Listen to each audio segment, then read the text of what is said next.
mo rí fídíò clip máa Ibo yìí tó ń sọ wípé àwọn Ibo ló ni wọ́n bí Japan pé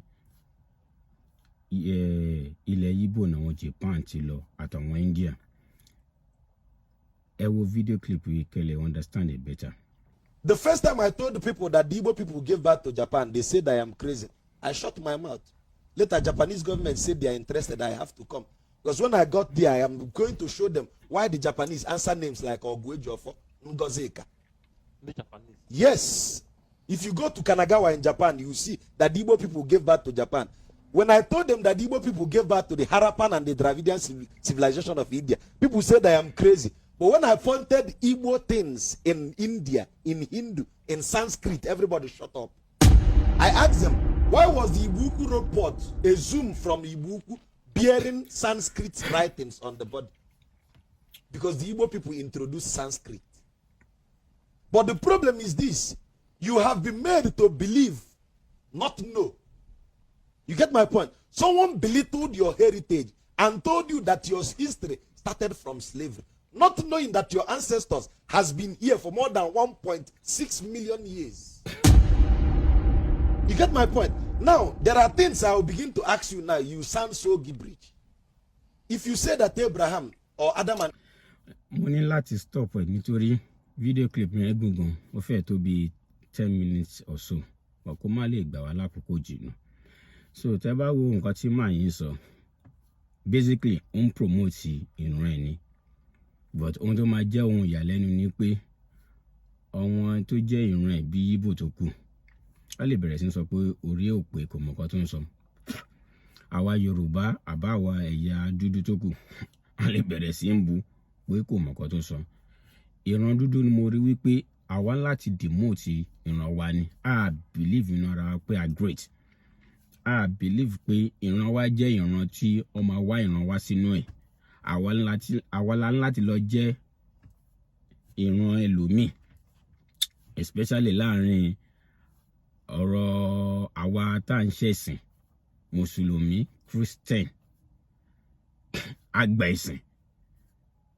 But I believe pé ìran wa great. A máa ní nítorí Christianity dé ọmọ Israel ni wá, àbí nítorí Israel Ọlọ́run fi dáyé. Ẹ̀yin náà jẹ́ ká máa gbé sínú làákàyè náà. Kò ń ṣe pé àbí àwa Muslim a sọ pé nítorí Arab lọ́lọ́run fi dá ayé. Tàbá dẹ̀ ni pé ẹ jẹ́ ká wà anxious, ká wà inquisitive, ká béèrè. Èèyàn ti di antichrist lọ́dọ̀ wọn Christian. Èèyàn ti di ẹni tó wọ́n against Prophet Muhammad lọ́dọ̀ wọn lọ́dọ̀ àwa Mùsùlùmí. Tí èèyàn bá ti lè kàn sọ pé okay, báwo ló ṣe rí bẹ́ẹ̀? Recently ni documentary kan jáde ní India tó sọ pé àwọn all discover àwọn village kan bẹ̀ tí wọn kì í báyàn sọ̀rọ̀, wọ́n máa ń wà ní hòhò nínú gbọ́sẹ̀ lọ discover bẹ̀ ni.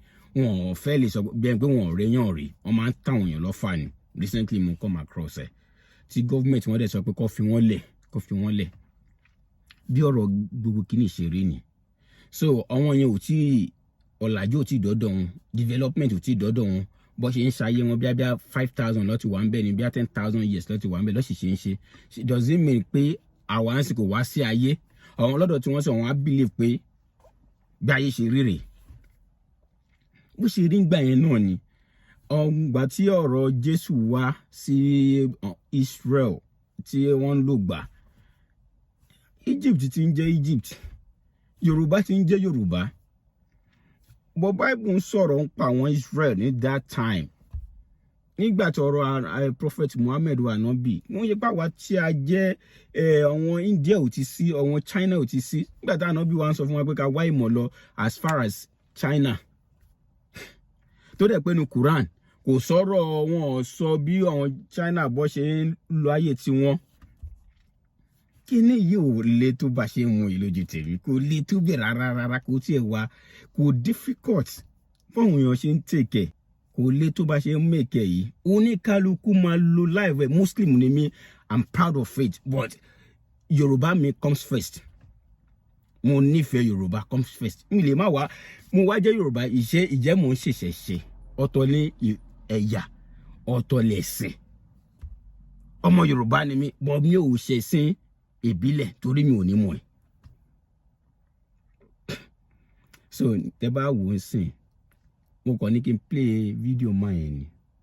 Àwa máa rí gbogbo àwa tá jẹ́ dúdú sìn a máa rí bẹ́ni pé craze because Japan ti develop. So because all ti develop ìyẹn ò mean pé wọ́n lè jáde nínú ẹ̀yà wa. Àwa nítorí pé àwa poor àwa la láti jáde nínú ẹ̀yà Arab. 70 years ago Nigeria fún Arab ní grants nígbà tó ṣe ń ta wọn 70 years ago eléyìí ò tí pẹ́ rárá náà a fún wọn ní grant ṣe 70,000 pounds kọ́ ni around 70 years ago a fún wọn. So power máa ń lọ ní tẹ́ bá wo modern days ń sìn Portugal ra wà lórí ọwọ́ wọn ni. Portugal dẹ̀ ti fìgbà kan lo power rẹ̀ tó colonize Africa yìí tó máa ń ṣe business ní ilẹ̀ Yorùbá. They are once one of the giants.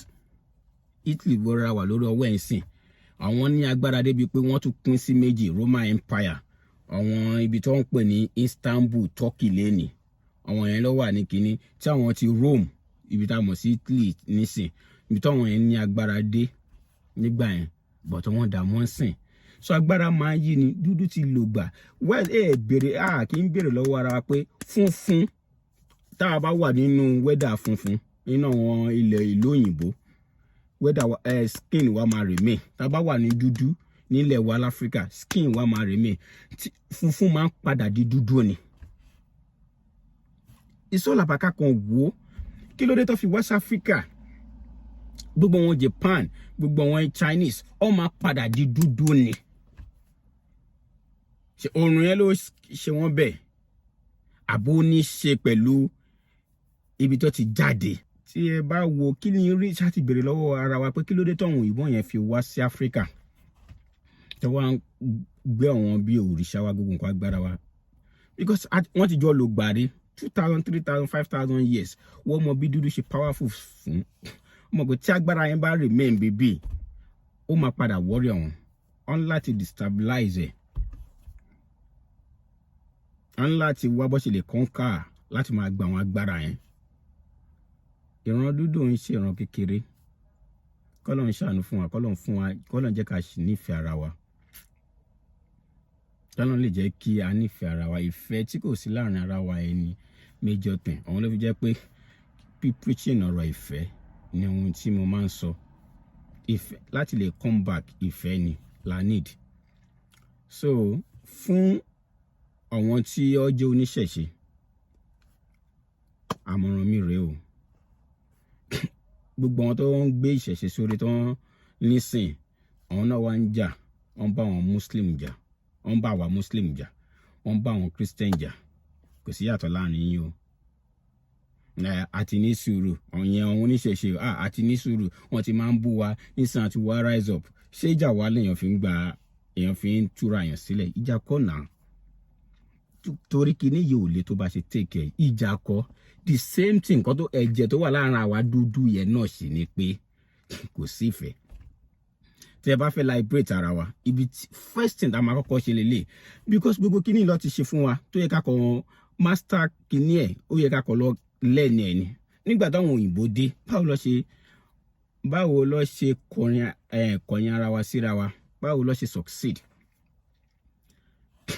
Ibi tó níṣẹ̀ṣe ti kọ́kọ́ bẹ̀rẹ̀ fine ẹni láti kọ́kọ́ tiẹ̀ já pátápátá pé ó ti ń pọ̀ jù because tí àáfà bá fẹ́ ṣe wá sí gbogbo oníṣẹ̀ṣe gbogbo nǹkan tó ń pè lẹ́bọ máa wọná gbogbo kinní yẹn ni tí pásítọ̀ bá fẹ́ ṣe wọn ò lè preach Muslim ò lè preach lára ara wa Muslim ká promote ẹ̀sìn wa ká sọ̀rọ̀ nǹkan tó da nǹkan táwọn bí ṣe a ní láti nail èèyàn mìíràn Christian ò lè preach. Funny enough àwọn oníṣẹ̀ṣe náà sìn àwọn náà ò lè preach wọn ò lè sọ̀rọ̀ nǹkan tó Ọ̀rúnmìlà ṣe wọn ò lè sọ nǹkan tí oníṣẹ̀ṣe Ṣàngó ṣe tí gbogbo àwọn bàbá wa legend wa ṣe tó máa tẹ̀ mú Muslim náà láti join èpè èébú ìjà là ń ṣe. Nǹkan tá ní láti ṣe lélẹ̀ simple fún àwọn tó jẹ́ pé àwa Yorùbá wà tá à ń ṣe ẹ̀sìn ìbílẹ̀ tó rà nímọ̀ ẹ̀ fún àwọn tó yẹ pé ẹ̀sìn wọn ni nǹkan tó ń ṣe gangan tó gbé sọ́wọ́ nǹkan tó ní láti ṣe ni nǹkan tó yìnbó náà wá ṣe fún wa làwọn náà láti padà sí ìgbà tó yìnbó wa àwọn bàbá wa ò kú lórí láti sọ pé nǹkan tá à ń ṣe àwọn dálẹ̀ ó fowó tàn wá wọ́n kó ọ̀làjú wá wọ́n ọba wá ń sìn tí Christian bá wá sáwọn àdúgbò kan tó fẹ́ preach wọ́n sọ pé ọkọ̀ hospitals wọ́n kọ́ church wọ́n kọ́ kí ló ti ṣe yẹn náà àwọn ilé ìwé ọmọ aṣáájú lọ ilé ìwé ọ̀fẹ́ gbogbo wọn tó jẹ́ bàbá aláyé ní ìlànà tradition hospital mélòó lẹ ti kọ́ tẹ́ máa pè ní ọ̀rọ̀ bí ìfàṣẹ kínní kan a ní Oracle University lamẹ́ríkà so àwọn tó fẹ́ jàjà yìí bí èèyàn máa jẹ́ organization ni ẹ lọ wo tó bá ń ṣe àwọn ọdún ifá àbí nǹkan kan ní Brazil èmi tí mo jẹ́ Muslim inú mi á dẹ̀ máa dùn pé ọmọ Yorùbá ni mí ẹ kọ́kọ́ wọ aṣọ tó máa wọ̀ gbogbo tó ti fẹ́ ṣe níbi ilé dì wọn aṣọ tó wọn yẹn ẹ̀wọ̀n ẹni yẹn máa wọ gbogbo bí máa neat kò sí ẹ̀dá tí ò fẹ́ nǹkan tó dáa ìgbà tó máa ń bú àwọn ìyá wa pé obìnrin owó lọ́mọ kò àtọkùnrin kò sẹ́ni tí ò fẹ́ nǹkan tó dáa láyé ẹ jẹ́ kí nǹkan tá à ń ṣe ẹ jẹ́ ká kọ́kọ́ bẹ̀rẹ̀ sí ẹ fà àwọn pípù yìí lẹ̀ torí tá a bá wò lóòótọ́ ó wà annoying nǹkan táwa Muslim máa ń ṣe nǹkan táwa Christian máa ń ṣe when it comes to preaching a lè sọ pé tó ra fẹ́ kọjá ká ní láti máa step on our toes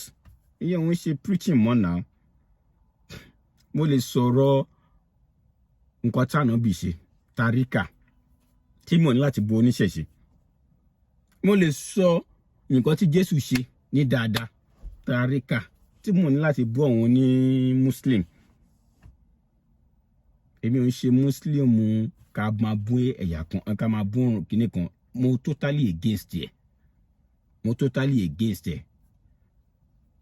àwọn bàbá tó dẹ̀ jẹ́ àwọn bàbá aṣíwájú tó ṣe ẹ̀sìn Islam wọ́n ṣe wọn kínní òun ló fi jẹ́ kí gbogbo ọ̀gẹ́nì ground so back to ọ̀rọ̀ Yorùbá tó rọrùn ló kàn mí mo ṣe ẹ̀sìn Islam bọ́ mi ò ń ṣe Arab ilẹ̀ Yorùbá ò gbọ́dọ̀ bàjẹ́ fún gbogbo wọn tó ń gbé tradition lọ́wọ́ ẹ promote nǹkan tó dáa ẹ dá company kalẹ̀ ẹ name ẹ gba àwọn èèyàn síṣẹ́ kẹ wo bí àwọn èèyàn ṣe máa join ẹ̀sìn ìbílẹ̀ willingly nǹkan tí ó bá jẹ́ pé wọ́n wà nínú nǹkan tradition wa tá máa ń ṣe tí ò dá tó jẹ́ pé yàtọ̀ sí pé èèyàn ò tẹ̀ ẹ́ ṣe Muslim yàtọ̀ sí pé èèyàn jẹ́ Muslim àbí Christian tẹ́yìn gan rí i pé eléègbé ká fi kún mọ́ ojú ti là ọ̀làjú kéèyàn yọ kúrò kí wọ́n yẹ pé ẹ fẹ́ bú Muslim ẹ fẹ́ bú Christian èèyàn máa gbé ẹ máa bú ànábì Muhammad ẹ máa bú Jésù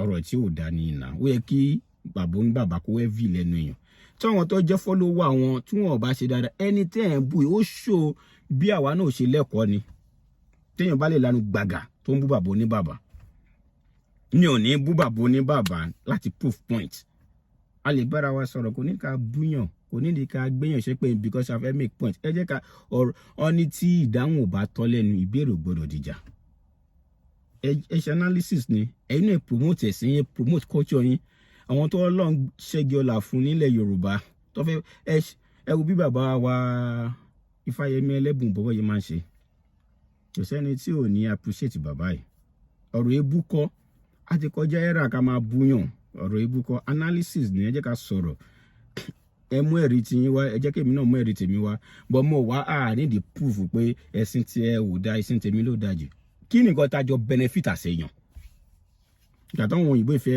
wá kàjọ wa ọ ṣe wọn kọ́kọ́ fún wa tó jẹ́ pé willingly ni gbogbo wọn bàbá wa join ẹ̀sìn wọn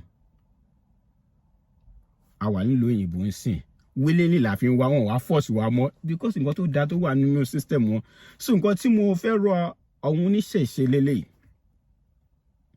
nǹkan tó dáa tá a bá ṣe lè àwa náà báyẹn máa ń dáṣà yìí dey play lórúkọ wa o dey play ni ẹ jẹ́ ká ṣe dáadáa Yorùbá lèmi dúró fún Ọlọ́run ní ba Yorùbá jẹ́ Ọlọ́run ní ba ẹ̀yà Yorùbá jẹ́ Ọlọ́run á gbé wa á ti wà lórí tẹ́lẹ̀ Ọlọ́run á dá wa padà sí position wa ẹwà Ọlọ́run á wà pẹ̀lú gbogbo wa ẹ ṣé.